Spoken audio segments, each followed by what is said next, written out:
Hello dear students, welcome to the next video clip. बेटे अज का जो वीडियो क्लिप आप बनाने जा रहे हैं ਇਹਦਾ संबंध है बफर सोल्यूशन के नाल। अज मैं थोड़ी किस तरह के सोल्यूशन के नाल स्टडी करवाऊँगा जिहड़ा शायद तुसी ने पहला कदे ना सुनिया ते ना ही सोचा। उस सोल्यूशन को स्टार्ट करने तो पहला एक छोटी जी गल मैं तुहानूं दसना भी मेरे को एक कंटेनर है, उहदे च एक सिंपल सोल्यूशन है। उस सिंपल सोल्यूशन की pH ਦੀ वैल्यू 4 है। गलास लै लो, उहदे च कोई भी सोल्यूशन है, उहदी pH 4 है, तो मतलब वो एसिडिक सोल्यूशन है। मैं बाहरों उहदे विच बेस पाना शुरू कर दिया तो उहदी pH वधूगी कि घटूगी? सोचो, मेरे को एसिडिक सोल्यूशन है, बाहरों मैं बेस पाऊँगा, इस एसिडिक सोल्यूशन की pH 4 है। जो बेस पा दूंगा इसकी pH कितनी हो जाऊगी? तो असी कहांगे जी इसकी pH 4 तो वधूगी क्योंकि बेस पावांगे। बेस पाउण नाल pH वधू ते जे बाहरों एसिड पावांगे तो pH घटू। जे आ सोल्यूशन की pH वधूगी या घटूगी जो आप एसिड या बेस बाहरों पावांगे तो यह नॉर्मल सोल्यूशन है। It is called normal solution, it is called normal mixture. Now we will discuss what is buffer solution. एक इस तरह का सोल्यूशन जिहदी pH सपोज करो 4 है, बाहरों मैं उहदे च बेस पावां तो उहदी pH चेंज ना होवे, 4 ही रहे बेस पाउण तो बाद भी। वो सोल्यूशन जिहदी pH 4 है, मैं बाहरों उहदे च एसिड पा दा तो उहदी pH घटे ना, 4 दी 4 ही रहे। That solution is known as buffer solution.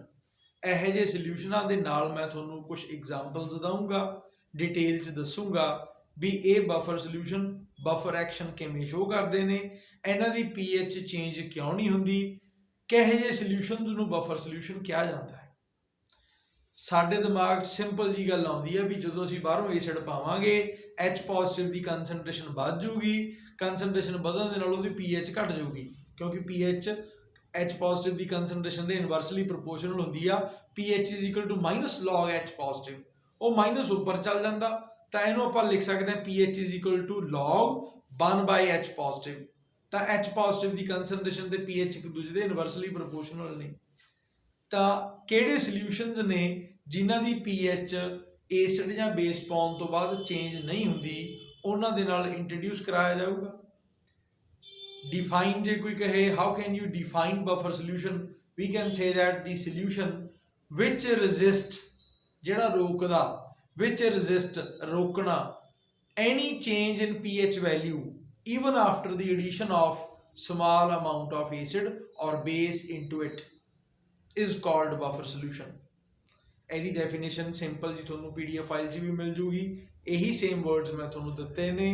ਉਹ सोल्यूशन जिहदी pH चेंज ना होवे, विच रेजिस्ट रोके any change in pH value even after the addition of small amount of acid or base into it। small amount का ख्याल रखना है, ये गल तुसीं ने जरूर ध्यान च रखनी। लो मैं एक देसी जी एग्जाम्पल लैना गल नूं समझाउण वास्ते। आपां मार्केट च चल जाइए तो किसी नूं दो शब्द बुरे भले बोल दिए, नाल दी नाल बंदा रिएक्ट करूगा, इक्को दम रिएक्ट करूगा, नॉर्मल है। तो वो कोई नॉर्मल मिक्सचर वाला हाल है, जो एसिड पाओगे pH घटू, जो बेस पाओगे pH वधूगा। आप नॉर्मली जे किसी नूं कोई गल माड़ी जी भी उच्ची नीवीं कह दें, वो इक्को दम रिएक्ट करता। पर उही वर्ड्स जे आपां आपदे घर दे विच इस्तेमाल करते हैं समटाइम्स, तो बहुते उसनूं इग्नोर कर दिंदे ने। हुण तुसीं किसी नूं बदतमीज कहो, बेशर्म कहो, बाहरला इक्को दम रिएक्ट करो, घरे नॉर्मली भैन भाई इनू इग्नोर कर देंदे ने। तो ये एक एग्जाम्पल जी मैं तुहानूं दे रहा है, वो आए हैं भी कित्थे कोई चीज़ ज़्यादा एक्शन शो करती है, कित्थे वो चीज़ ज़्यादा एक्शन शो नहीं करती। तो एक इहो जिहा सोल्यूशन जिहदे च आपां बाहरों एसिड या बेस पाइए, पर पाइए स्मॉल अमाउंट, तो उहदी pH चेंज जल्दी जल्दी नहीं होंदी। That solution is called buffer solution. It is of two types, one is single component and second is of double component. Single component मतलब एक ही चीज़ आ, डबल कंपोनेंट मतलब दो चीज़ां मिक्स करके फिर बफर सोल्यूशन बनाया गया। तो सिंगल कंपोनेंट वाला किहड़ा है, डबल कंपोनेंट वाला किहड़ा है, ਇਹਦੀਆਂ टाइप्स किवें ने ते ਇਹਦੇ ते बफर एक्शन किवें शो ਹੁੰਦਾ है। बफर सोल्यूशन ਤੁਹਾਨੂੰ पता लग गया एक सिंपल सोल्यूशन ਜਿਹਦੀ pH चेंज नहीं ਹੁੰਦੀ ਜਦੋਂ ਅਸੀਂ ਉਹਦੇ ਚ एसिड ਜਾਂ बेस थोड़े अमाउंट ਚ ਪਾਉਣੇ। ਇਹਦੀਆਂ टाइप्स दो, एक सिंगल कंपोनेंट एक double component. What is buffer action? Buffer action की है? Buffer action is the property of buffer solution. ये एक प्रॉपर्टी है to resist any change in its pH value even after the addition of small amount of acid and base into it. That this is the property of buffer solution. What is buffer action? Buffer action is the property. Buffer solution is the solution and buffer action is the property of that buffer solution. How can you show the buffer action of acidic buffer, basic buffer, double component buffer, single component buffer? ਉਹਦੀ discussion ਹੁਣ ਮੈਂ ਤੁਹਾਡੇ ਨਾਲ ਇੱਥੇ ਕਰਦਾ ਤੇ ਮੈਂ ਹੁਣ ਉਹ ਦੱਸਣ ਜਾ ਰਿਹਾ ਵੀ ਆਹ ਬਫਰ ਸੋਲੂਸ਼ਨ ਹੈ, ਇਹਦੇ 'ਚ ਮੈਂ ਬਾਹਰੋਂ ਐਸਿਡ ਪਾਉਂਗਾ ਤਾਂ ਇਹਦੀ ਪੀਐਚ ਨਹੀਂ ਬਦਲਦੀ। ਕਿਉਂ ਨਹੀਂ ਬਦਲਦੀ? ਧਿਆਨ ਨਾਲ ਸਮਝਿਓ। ਪਹਿਲੀ ਐਗਜ਼ਾਮਪਲ ਦੇ ਉੱਤੇ ਜ਼ੋਰ ਲੱਗੂਗਾ, ਸੈਕੰਡ ਤੇ ਥਰਡ ਐਗਜ਼ਾਮਪਲ ਵੇਲੇ ਕੋਈ ਜ਼ੋਰ ਨਹੀਂ ਲੱਗਣਾ, ਉਹ ਤੁਹਾਨੂੰ ਗੱਲ ਜਲਦੀ ਸਮਝ 'ਚ ਆ ਜਾਊਗੀ। ਤਾਂ ਮੈਂ ਹੁਣ ਸ਼ੁਰੂ ਕਰਨ ਜਾ ਰਿਹਾ ਬਫਰ ਸੋਲੂਸ਼ਨ ਬਫਰ ਐਕਸ਼ਨ ਦੇ ਨਾਲ। ਤਾਂ ਬੇਟੇ ਸਾਡਾ ਅੱਜ ਦਾ ਜਿਹੜਾ ਟੌਪਿਕ ਹੈ ਬਫਰ ਸੋਲੂਸ਼ਨ ਹੈ, ਪਤਾ ਲੱਗ ਗਿਆ। टाइप्स ऑफ बफर सोल्यूशन दो ने, एक सिंगल कंपोनेंट एक डबल कंपोनेंट। बफर एक्शन ऐसे बफर सोल्यूशन दा प्रॉपर्टी है, ऐसे बफर सोल्यूशन दी भी क्यों नहीं ਇਹਦੀ pH चेंज ਹੁੰਦੀ, ਉਹ बफर एक्शन ਨੂੰ ਆਪਾਂ ਹੁਣ ਸ਼ੋ ਕਰਾਂਗੇ। ਤਾਂ ਇਹਨਾਂ ਨੇ ਇੱਕ ਨੰਬਰ ਰੋਮਨ ਨੰਬਰ 1 ਲੈ ਰੱਖਿਆ ਜਿਹਦੇ ਚ ਆਪਾਂ ਨੇ ਕੀ ਸ਼ੋ ਕਰਨਾ ਹੈ, buffer action of acidic buffer. अच्छा बफर ਜਿਹੜੇ ਨੇ ਇਹ ਦੋ ਤਰ੍ਹਾਂ ਦੇ ਆਪਾਂ ਬਣਾ ਲਾਂਗੇ, ਐ ਵੀ ਇੱਕ ਐਸਿਡਿਕ ਬਫਰ ਇੱਕ ਬੇਸਿਕ ਬਫਰ। ਜਿਹੜਾ ਡਬਲ ਕੰਪੋਨੈਂਟ ਦਾ ਬਫਰ ਹੈ ਬਫਰ ਸੋਲੂਸ਼ਨ ਉਹ ਕਿਵੇਂ ਬਣਦਾ ਹੈ, ਇੱਕ ਤਾਂ ਵੀਕ ਐਸਿਡ ਲੈ ਲਓ, ਇੱਕ ਉਸੇ ਵੀਕ ਐਸਿਡ ਦਾ ਸਾਲਟ ਬਣਾ ਲਓ ਵਿਦ ਸਟਰੋਂਗ ਬੇਸ। ਕਿਵੇਂ? ਲਓ ਦੇਖੋ ਆਹ ਸਾਡੇ ਕੋਲੇ ਐਸਟਿਕ ਐਸਿਡ ਹੈ, ਐਸਟਿਕ ਐਸਿਡ ਮੈਂ ਇਹਦੇ ਵਿੱਚ ਲਿਖਤਾ WA, it is weak acid. Sodium acetate है, दिस इज सॉल्ट। तो वीक एसिड प्लस सॉल्ट ये मिलके पूरा बफर सोल्यूशन बन जाता। क्योंकि ये वीक एसिड है तो एक एसिडिक बफर है, जे वीक बेस होगा तो बेसिक बफर बन जाऊगा। तो एसिडिक बफर की पहली एग्जाम्पल मैं लैके चले हैं, ये डबल कंपोनेंट का बफर है। ये दो चीज़ा ने, एक वीक एसिड है एक उसे वीक एसिड का सॉल्ट बनाया है। जो भी सॉल्ट बनता है उदों एसिड प्लस बेस के नाल बनता है। तो इस सॉल्ट की फॉर्मेशन किवें हुई है उन्होंने सीखने के वास्ते तुसीं माड़ा जिहा ध्यान दो। We have acetic acid CH3COH plus NaOH, there is formation of CH3CONa plus H2O। This is the salt, this is weak acid. ਇਹ ਜਿਹੜਾ ਸਾਲਟ ਬਣਿਆ ਉਹ ਕਿਹਦੇ ਨਾਲ ਬਣਿਆ, ਸਟਰੋਂਗ ਬੇਸ ਦੇ ਨਾਲ। NaOH is the strong base. Strong base ਤੁਸੀਂ ਵੀਕ ਐਸਿਡ ਚ ਪਾਓਗੇ ਤਾਂ ਜਿਹੜਾ ਸਾਲਟ ਬਣੂਗਾ ਉਹ ਸਾਲਟ ਨੂੰ ਵੀਕ ਐਸਿਡ ਦੇ ਵਿੱਚ ਪਾ ਕੇ ਇਹ ਦੋ ਕੰਪੋਨੈਂਟ ਜੁੜ ਕੇ ਇੱਕ ਬਫਰ ਸੋਲੂਸ਼ਨ ਬਣਾਉਣਗੇ। ਇਹ ਜਿਹੜਾ ਸਾਲਟ ਹੈ ਇਹ ਕੰਪਲੀਟਲੀ ਡਿਸੋਸੀਏਟ ਹੋ ਜਾਂਦਾ ਸੋਡੀਅਮ ਤੇ ਐਸੀਟੇਟ ਆਇਨਸ ਦੇ ਵਿੱਚ।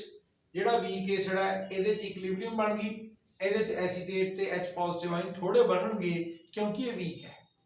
तो बेटे मिला के सारा एक बफर सोल्यूशन बन चुका है। उपरली जिहड़ी रिएक्शन है वो दसी गई है भी ये सॉल्ट बनता किवें। जदों असीं वीक एसिड नूं स्ट्रॉन्ग बेस च पावांगे तो सॉल्ट बनूगा। ये सिर्फ तुहानूं समझाउण वास्ते है। लो जी मैं उपरली रिएक्शन नूं फिर क्लीयर करदे हां। हुण मैं तुहानूं ये दस दियां जिहड़ी चीज़ जरूरी है वो ये दसनी चाहना मैं भी मैं हुण तुहानूं की पढ़ा रहा है। ये पढ़ा रहा है भी बफर सोल्यूशन दी पीएच चेंज क्यों नहीं हुंदी, इहदा बफर एक्शन किवें रिप्रजेंट करांगे। जदों बाहरों एसिड भी पाता फिर भी नहीं पीएच चेंज हुई, जदों आपां ने किसी नूं कुछ दो शब्द भी बोलते फिर भी उहदे च कोई चेंज नहीं आ रही बहुती, वो इकोदम रिएक्ट नहीं कर रहा। क्यों? उहदा कारण हो उधर कारण आपां बना लैणे भी ब्लड रिलेशन नहीं बोलते। पेरेंट्स नूं तुसीं कुछ कह दिंदे हो, पेरेंट्स तुहानूं कदे कुछ कह दिंदे ने, तुसीं बेसिकली उस चीज़ नूं इग्नोर कर दिंदे हो भी साडे बड़े ने जे कुछ कहता कोई खास गल नहीं। ਜਦੋਂ ਤੁਸੀਂ ਕੁਝ ਕਹਿ ਦਿੰਦੇ ਉਹ ਇਗਨੋਰ ਕਰ ਦਿੰਦੇ ਨੇ, ਬੱਚੇ ਆ ਛੱਡ ਦਿਓ।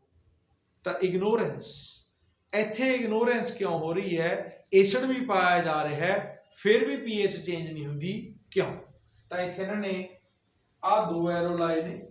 ਪਹਿਲੇ ਐਰੋ 'ਚ ਲਿਖਿਆ ਵੈਨ ਐਸਿਡ ਇਜ਼ ਐਡਡ, ਕਾਹਦੇ 'ਚ ਐਡ ਕਰਨਾ ਹੈ? ਬਫਰ ਸੋਲੂਸ਼ਨ 'ਚ। ਔਰ ਬਫਰ ਸੋਲੂਸ਼ਨ ਉਹ ਕਿਹੜਾ ਹੈ? ਆਹ ਸਾਰਾ ਜਿਹੜਾ ਮੈਂ ਇੱਥੇ ਇਸ ਤਰੀਕੇ ਨਾਲ ਬਣਾਤਾ, ਇਹ ਸਾਰਾ ਸੋਲੂਸ਼ਨ, ਆਹ ਸਾਰਾ solution, this whole solution is called buffer solution। ਆ ਜਿਹੜਾ ਮੈਂ ਇੱਥੇ ਪੇਂਟਿੰਗ ਜੀ ਕਰਦੀ ਇੱਕ, ਇਹ ਬਫਰ ਸੋਲੂਸ਼ਨ। ਔਰ ਕਿਹੜਾ ਬਫਰ ਸੋਲੂਸ਼ਨ ਹੈ? ਐਸਿਡਿਕ ਬਫਰ ਹੈ। ਹੁਣ ਮੈਂ ਕੀ ਕਰੂੰਗਾ, ਬਾਹਰੋਂ ਫਰੋਮ ਆਊਟਸਾਈਡ, ਬਾਹਰੋਂ ਮੈਂ ਇਹਦੇ ਚ H ਪੋਜ਼ਿਟਿਵ ਆਇਨਸ ਜਿਹੜੇ ਨੇ ਉਹ ਇਹਦੇ ਚ ਪਾਉਂਗਾ। H ਪੋਜ਼ਿਟਿਵ ਆਇਨਸ ਬਾਹਰੋਂ ਐਡ ਕਰੂੰਗਾ। H ਪੋਜ਼ਿਟਿਵ ਐਡ ਕਰਨ ਨਾਲ ਪੀਐਚ ਇਹਦੀ ਘਟਣੀ ਚਾਹੀਦੀ ਹੈ, ਪਰ ਇਹਦੀ ਪੀਐਚ ਕਿਉਂ ਨਹੀਂ ਘਟਦੀ? ਕਿਉਂ? ਕਿਉਂਕਿ ਇਹ H ਪੋਜ਼ਿਟਿਵ ਕਿਹਦੇ ਨਾਲ ਜੁੜੂਗਾ? ਕੀ H ਪੋਜ਼ਿਟਿਵ ਸੋਡੀਅਮ ਨਾਲ ਜੁੜੂਗਾ? ਨਹੀਂ ਜੁੜ ਸਕਦਾ, ਕਿਉਂਕਿ ਦੋਨਾਂ ਦੇ ਪੋਜ਼ਿਟਿਵ ਚਾਰਜ ਆ। H ਪੋਜ਼ਿਟਿਵ ਨਾਲ ਜੁੜੂਗਾ? ਨਹੀਂ ਜੁੜਦਾ, ਦੋਨਾਂ ਦੇ ਪਲੱਸ ਚਾਰਜ ਆ। ਇਹ H ਪੋਜ਼ਿਟਿਵ ਆ ਐਸੀਟੇਟ ਆਇਨ ਦੇ ਨਾਲ ਜੁੜ ਜੂਗਾ ਤੇ ਜੁੜ ਕੇ ਕੀ ਬਣਾ ਲੂਗਾ? ਤਾਂ ਬੇਟੇ ਇਹਦੇ ਚ ਸਾਡੇ ਕੋਲ ਆ CH3 acetate ion, H positive ਜੁੜਿਆ, ਜੁੜ ਕੇ ਇੱਥੇ CH3 COH ਬਣ ਗਿਆ। ਇਹ ਇੱਕ ਵੀਕ ਐਸਿਡ ਹੈ। ਔਰ ਜਿਹੜੀ ਚੀਜ਼ ਵੀਕ ਹੈ ਨਾ ਉਹ ਸਟੇਬਲ ਹੈ, ਉਹ ਟੁੱਟਦੀ ਨਹੀਂ ਜਲਦੀ ਆਪਣੀ ਇਸ ਕੈਮਿਸਟਰੀ 'ਚ। ਜਿੰਨੀਆਂ ਚੀਜ਼ਾਂ ਸਟਰੋਂਗ ਨੇ ਉਹ ਅਨਸਟੇਬਲ ਨੇ, ਕਿਉਂਕਿ ਉਹ ਟੁੱਟ ਜਾਂਦੀਆਂ ਨੇ। ਜਿਹੜੀ ਚੀਜ਼ ਟੁੱਟ ਗਈ ਉਹ ਅਨਸਟੇਬਲ ਆ, ਉਹ ਸਟਰੋਂਗ ਚੀਜ਼ ਟੁੱਟੂਗੀ। ਜਿਹੜੀ ਵੀਕ ਆ ਉਹ ਨਹੀਂ ਟੁੱਟਦੀ, ਡਿਸੋਸੀਏਟ ਨਹੀਂ ਹੁੰਦੀ। ਤਾਂ ਇੰਨੀ ਕੁ ਗੱਲ ਆ। ਜੇ ਕੁਐਸਚਨ ਦਾ ਆਨਸਰ ਹੋ ਚੁੱਕਿਆ ਵੀ ਬਫਰ ਸੋਲੂਸ਼ਨ ਲੈ ਲਿਆ, ਬਾਹਰੋਂ ਐਸਿਡ ਪਾਇਆ, ਉਹਦੀ ਪੀਐਚ ਕਿਉਂ ਨਹੀਂ ਚੇਂਜ ਹੋਈ? ਕਿਉਂਕਿ ਉਹ H ਪੋਜ਼ਿਟਿਵ ਨੂੰ ਕਿਹਨੇ ਹੋਲਡ ਕਰ ਲਿਆ? ਆ ਐਸੀਟੇਟ ਆਇਨ ਨੇ ਹੋਲਡ ਕਰ ਲਿਆ, ਤੇ ਜਿਹੜੀ ਚੀਜ਼ ਬਣ ਗਈ ਉਹ ਵੀਕ ਬਣ ਗਈ। ਹੁਣ ਇਹ ਟੁੱਟਦੀ ਨਹੀਂ, ਇਹਨੇ ਐਚਾਂ ਲੁਕੋ ਲਈਆਂ ਐਸੀਟੇਟ ਆਇਨ ਨੇ। ਜਿਹੜਾ ਐਚਾਂ ਦਾ ਕੰਮ ਸੀ ਪੀਐਚ ਨੂੰ ਡਾਊਨ ਕਰਨ ਦਾ, ਉਹ ਕਿਉਂ ਨਹੀਂ ਹੋ ਸਕਦਾ? ਕਿਉਂਕਿ ਉੱਥੇ ਵੀਕ ਐਸਿਡ ਬਣ ਚੁੱਕਿਆ, ਐਚਾਂ ਦਾ ਉਹ ਐਕਸ਼ਨ ਦਿਖਾਈ ਨਹੀਂ ਦਿੰਦਾ।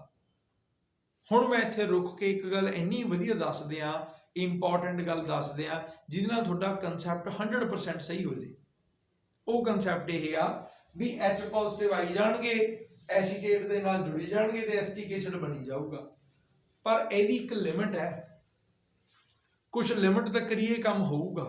ਜੇ ਤੁਸੀਂ ਨੇ ਜ਼ਿਆਦਾ ਅਮਾਉਂਟ ਚ ਬਾਹਰੋਂ ਐਸਿਡ ਪਾਤਾ ਤਾਂ ਬਫਰ ਸੋਲੂਸ਼ਨ ਦੀ ਪੀਐਚ ਵੀ ਚੇਂਜ ਹੋ ਜੂਗੀ। ਇਹ ਗੱਲ ਰਿਐਲਿਟੀ 'ਚ ਵੀ ਆ ਗਈ। ਹੁਣ ਜੇ ਆਪਦੇ ਘਰਦਿਆਂ ਨੂੰ, ਤੁਸੀਂ ਆਪਦੇ ਪੇਰੈਂਟਸ ਨੂੰ ਜਾਂ ਪੇਰੈਂਟਸ ਤੁਹਾਨੂੰ ਜ਼ਰੂਰਤ ਤੋਂ ਵੱਧ ਕੁਝ ਕਹਿਣਾ ਸ਼ੁਰੂ ਕਰ ਦੇਣ ਤਾਂ ਰਿਐਕਸ਼ਨ ਹੋਊਗਾ।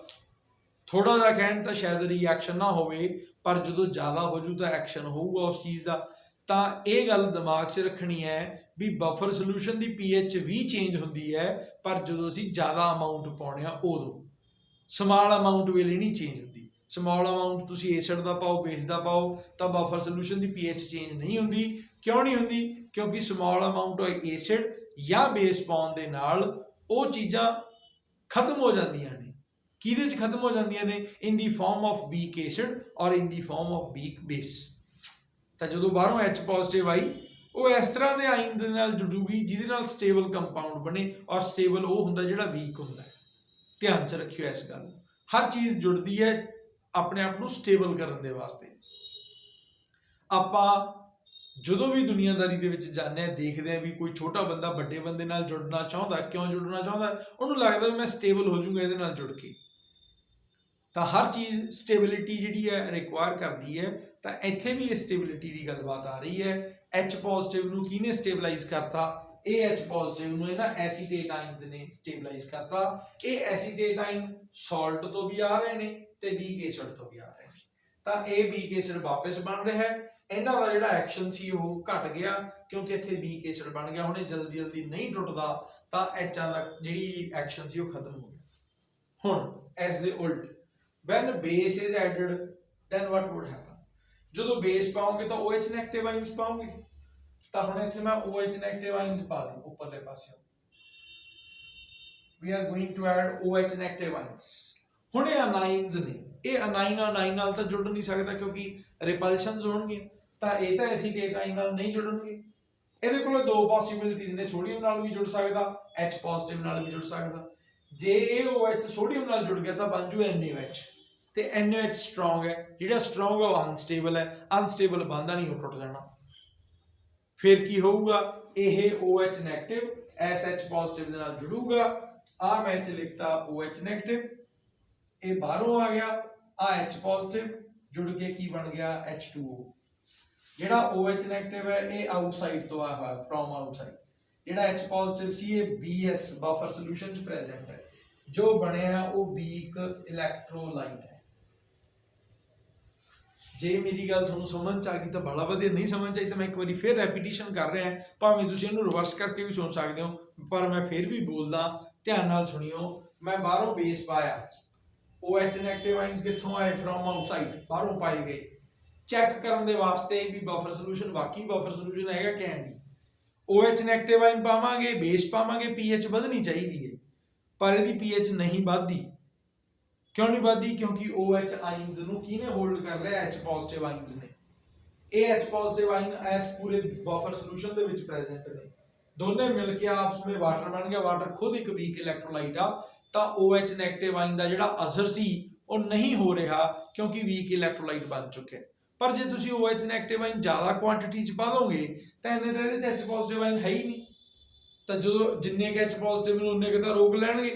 ਜਿਹੜੇ ਜ਼ਿਆਦਾ OH ਨੈਗੇਟਿਵ ਆਇਨਸ ਬਾਹਰੋਂ ਆ ਗਏ, ਐਕਸੈਸ ਚ ਪਾਤੇ, ਤਾਂ ਉਹਨਾਂ ਨਾਲ pH ਆਟੋਮੈਟਿਕਲੀ ਵਧਣੀ ਹੈ, ਤਾਂ ਬਫਰ ਸੋਲੂਸ਼ਨ ਦੀ ਵੀ pH ਵਧੂਗੀ ਵੀ ਘਟੂਗੀ ਵੀ। ਪਰ ਜਦੋਂ ਅਸੀਂ ਬਾਹਰੋਂ ਜ਼ਿਆਦਾ ਕੁਆਂਟੀਟੀ ਚ ਐਸਿਡ ਜਾਂ ਬੇਸ ਪਾਵਾਂਗੇ, ਉਦੋਂ ਜੇ ਸਮਾਲ ਅਮਾਉਂਟ ਚ ਪਾਵਾਂਗੇ ਤਾਂ ਚੇਂਜ ਨਹੀਂ ਹੁੰਦੀ।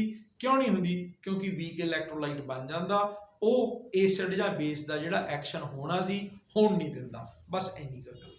This is the buffer action of acidic buffer. हुण मैं एक बेसिक बफर की गल करूँगा, क्योंकि डबल कंपोनेंट दे ने। बेसिक बफर च वीक बेस होगा ते नाल ओहदा एक सॉल्ट होगा, जिहड़ा सॉल्ट बनूगा स्ट्रोंग एसिड दे एक्शन तो बाद। किवें बनदा लओ देखो, मैं हुण इत्थे एक सैकेंड एग्जांपल शुरू करदा, ते इस सैकेंड एग्जांपल दे विच मैं पहला तां वीक बेस लऊंगा। आ दोने चीज़ां मैं इत्थों हटा दिंदा।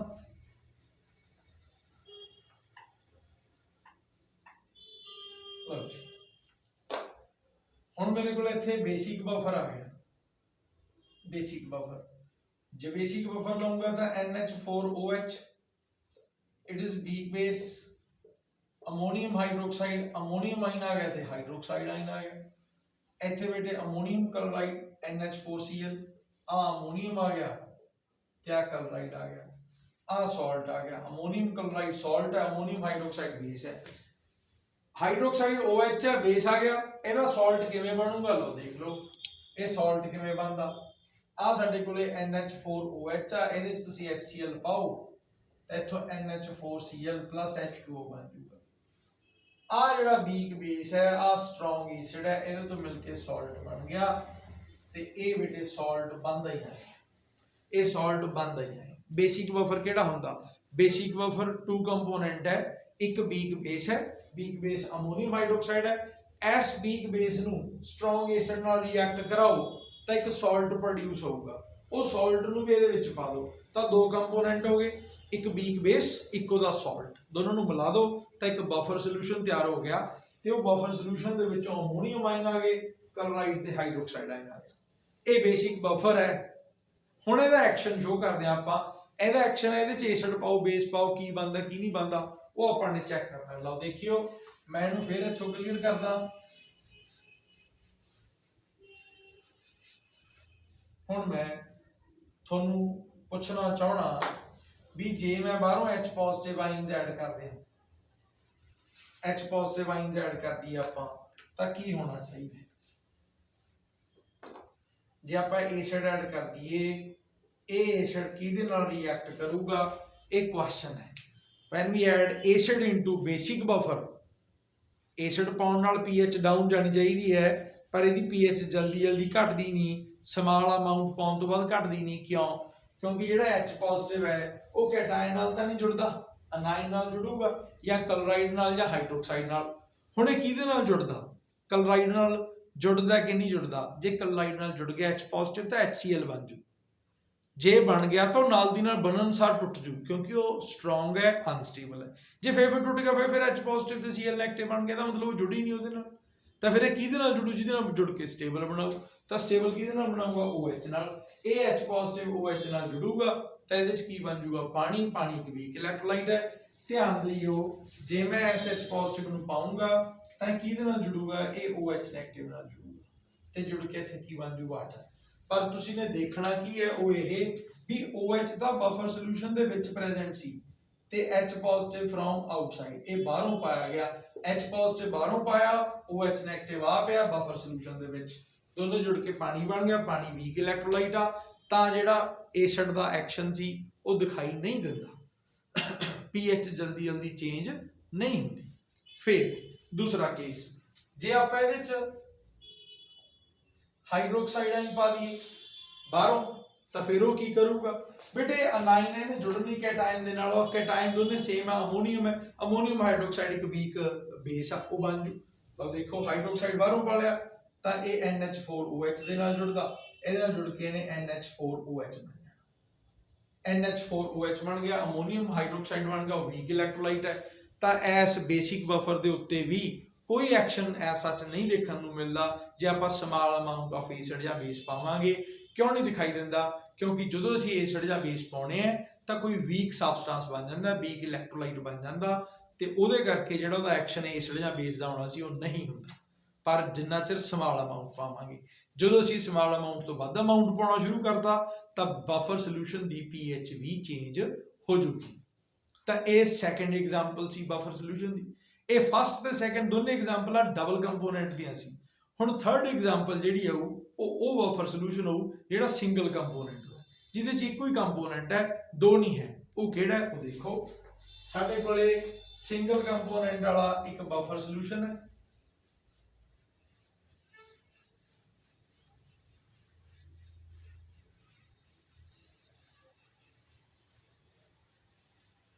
this is the third example,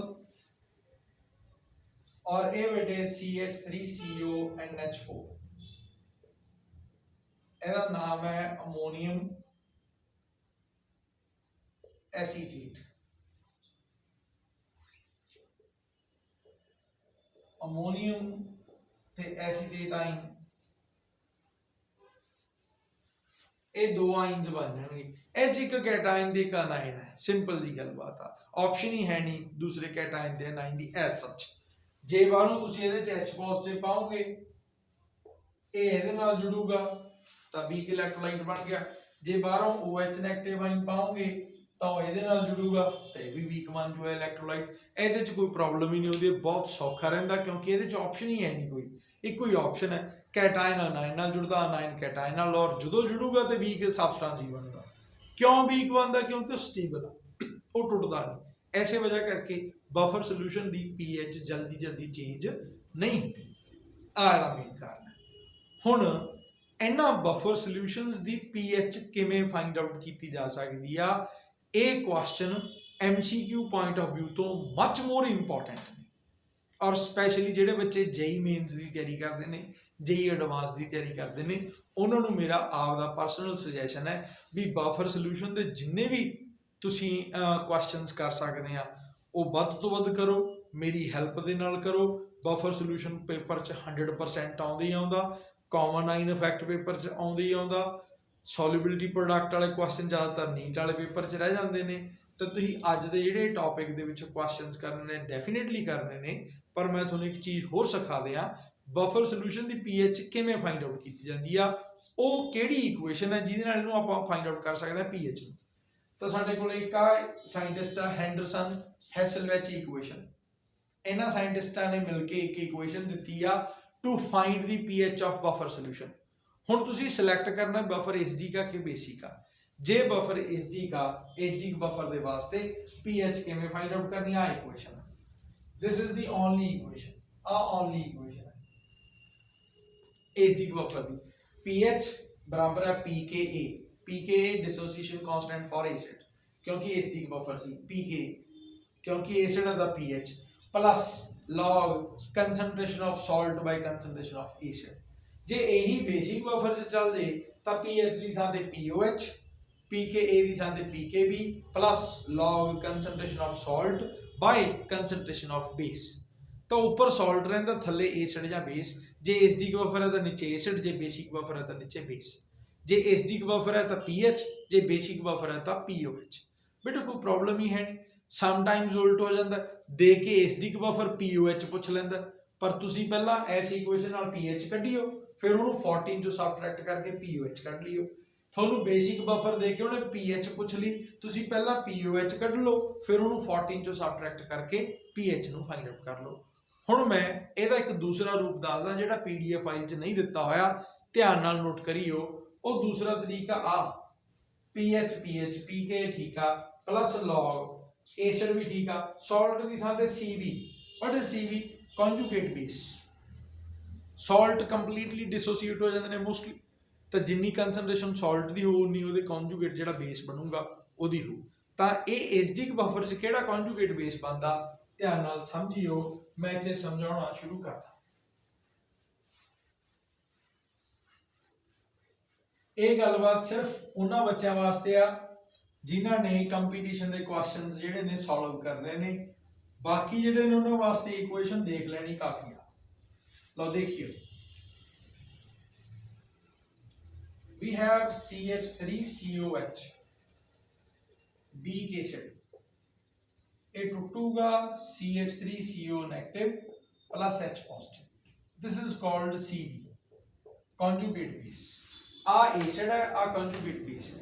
हुण मैं इन्हां दोनों नूं उत्थे रख सकदा, तां जिथे एसिड है उहदी थां ते CH3COH आ जाऊ, ऊपर मैं लिख सकदा CH3CONA क्योंकि ये सॉल्ट आ।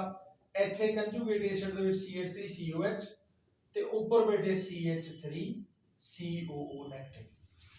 क्यों आए लिखा मैं? क्योंकि जेड़ा CH3CONA है ये सारा दा सारा टुट जाता, ये सारा ब्रेक डाउन हो जाता, प्लस Na जिन्नी कंसंट्रेशन है सॉल्ट ली है उन्नी कंसंट्रेशन एस कॉन्जुगेट बेस दी बन जाती है। तो चाहे ऊपर सॉल्ट लिख लो चाहे कॉन्जुगेट बेस लिख लो, एक ही गल है। आई ये उल्ट जे आप बेसिक बफर लवांगे थले बेस ऊपर कंजुगेट एसिड आ जाऊगा, सेम टू सेम। तो ये Henderson Hasselbalch equation is used to find the pH of buffer solution, वरती जाती है। फिर साडे कोले लास्ट बिल्कुल लास्ट टॉपिक है, व्हाट इज बफर कैपेसिटी। जिवें आपने हीट कैपेसिटी पढ़ी हुई है, molar heat capacity at constant pressure constant volume CP only, this is buffer capacity. Buffer की कैपेसिटी है, बफर सोल्यूशन ले लिया, उत्तों एसिड पाई, उसकी पीएच नहीं बदली, कितना चिर नहीं बदली, थोड़ा टाइम तो लगूगा। जो होर पीएच तुसी एसिड पाओगे तो उसकी पीएच चेंज हो जानी है। तो बफर सोल्यूशनस की कैपेसिटी अलग अलग आ, अपने रिलेटिव्स की कैपेसिटी अलग अलग आ। आपां किसी नूं 2 अखर कह दईए वो कोई माइंड ना करे, जे होर कुछ कहांगे तो वो बोलूगा, पर कितना चिर वो टॉलरेट कर सकदा, दैट इज दी कैपेसिटी। तो बफर सोल्यूशन की capacity to hold the H positive and OH negative ions from outside. तो इनू फाइंड आउट करने का तरीका की है, 1 लीटर बफर सोल्यूशन ले लो, ਉਹਦੀ पीएच नोट कर लो, ਉਹਦੀ पीएच मान लो 4 आ, ਆਪਾਂ ਉਹਦੇ ਚ 5 ਮੋਲ 10 ਮੋਲ 15 ਮੋਲ एसिड ਦੇ ਪਾਏ, ਤਾਂ ਕਿੰਨੇ ਮੋਲ एसिड ਜਾਂ ਬੇਸ ਦੇ ਪਾਉਂਗੇ 1 ਲੀਟਰ ਬਫਰ ਸੋਲੂਸ਼ਨ ਦੇ ਵਿੱਚ। ਫਿਰ ਉਹਦੀ ਪੀਐਚ ਕਿੰਨੀ ਕਿ ਚੇਂਜ ਹੋ ਜਾਂਦੀ ਆ, ਉਹਦੀ ਪੀਐਚ 4 to 5 ਹੋ ਗਈ, 4 to 3 ਹੋ ਗਈ, ਤਾਂ ਉਹਦੀ ਪੀਐਚ ਚੇਂਜ ਕਿੰਨਾ ਆ ਗਿਆ। ਤਾਂ ਇਹਨਾਂ ਨੂੰ ਫਾਈਂਡ ਆਊਟ ਕਰਨ ਦਾ ਤਰੀਕਾ, number of moles of acid और बेस एडेड पर litre of buffer solution. 1 litre buffer solution ले लो, ਉਹ ਚ ਕਿੰਨੇ ਮੋਲ एसिड ਜਾਂ बेस ਦੇ ਪਾਉਂਗੇ, ऊपर लिख लो, थले चेंज इन पीएच कितनी की चेंज होगी पीएच वो लिख लो, डिवाइड करके आंसर आ जू बफर कैपेसिटी का। मैं 15 मोल पा ली बाहरों एसिड दे 1 लीटर सोल्यूशन दे विच, ते पीएच उन्हां दी 4 to 5 होगी, तो चेंज 1 दी आ गई, 4 to 3 होगी तो भी 1 दी चेंज आ गई, 1 दी आवे चाहे 1 तो वध दी आवे, जे 1 दी आ गई तो नीचे तो खत्म ही हो गया, तो फिर number of moles he buffer capacity के बराबर हो जाएंगे जे पीएच च 1 दी चेंज आई। ये क्वेश्चन भी ध्यान नाल करने वाला होगा, ਇਹਦਾ भी संबंध कंपीटीशन ਦੇ ਨਾਲ ਹੋਊਗਾ। जे मैनू कोई कहे just define buffer capacity, I would say the number of moles of acid or base added per liter of buffer solution so that change in pH is unity। ਜਦੋਂ pH unity change हो जूगी, 1 ਨਾਲ change हो जूगी, तो number of moles of acid and base he buffer capacity ਦਾ ਰੂਪ बन जाएंगे। बस बेटे मैं नहीं दसना चाहता सी, ਹੁਣ ਇਸ ਟੌਪਿਕ ਨੂੰ ਦੇਖ ਕੇ ਇਹਦੇ ਨਾਲ ਰਿਲੇਟਡ ਜਿਹੜੇ ਨੂਮੈਰੀਕਲਸ ਨੇ ਜ਼ਰੂਰ ਕਰਿਓ, ਜਿਹੜੇ ਨਾ ਸਮਝ ਆਏ ਮੇਰੇ ਤੋਂ ਪੁੱਛਿਓ। Thank you very much, have a nice day.